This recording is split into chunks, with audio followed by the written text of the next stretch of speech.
নারী বিষয়ক সংস্কার কমিশনের সুপারিশকে অগ্রহণযোগ্য ও বিতর্কিত উল্লেখ করে তা বাতিলের দাবি জানিয়েছে বাংলাদেশ জামায়াত ইসলামী। রোববার দলটির সেক্রেটারি জেনারেল অধ্যাপক মিয়া গোলাম পরোয়ার এক বিবৃতিতে বলেন, নারী বিষয়ক সংস্কার কমিশনের সুপারিশমালা পবিত্র কোরআনের বিধানের সঙ্গে সরাসরি সাংঘর্ষিক এবং ইসলাম ও মুসলিম পরিচয়ের অস্তিত্বের উপর একটি সুপরিকল্পিত আঘাত। এই প্রস্তাবনার মাধ্যমে দেশের ধর্মীয় ভারসাম্য, পারিবারিক কাঠামো ও সামাজিক স্থিতিশীলতাকে ধ্বংস করার গভীর ষড়যন্ত্র চলছে। জামাতের সেক্রেটারি জেনারেল গোলাম পরোয়ার আরও বলেন, শনিবার নারী বিষয়ক সংস্কার কমিশনের যে সুপারিশ প্রধান উপদেষ্টার কাছে জমা দিয়েছে তা ইসলাম ও মুসলমানদের ধর্মীয় বিশ্বাসের সঙ্গে সামঞ্জস্যশীল নয়। কমিশনের সুপারিশমালার 25 পৃষ্ঠায় মুসলিম উত্তরাধিকার আইন বাতিল করে নারী পুরুষকে সমান সম্পত্তি দেওয়ার দাবি জানানো হয়েছে।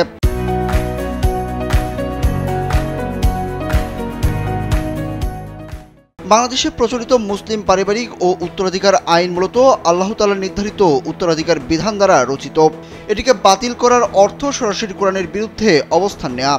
এটি শুধু শরিয়াতের অবমাননাই নয়, বরং মুসলিম পরিচয়ের মূলে কুঠারাঘাত।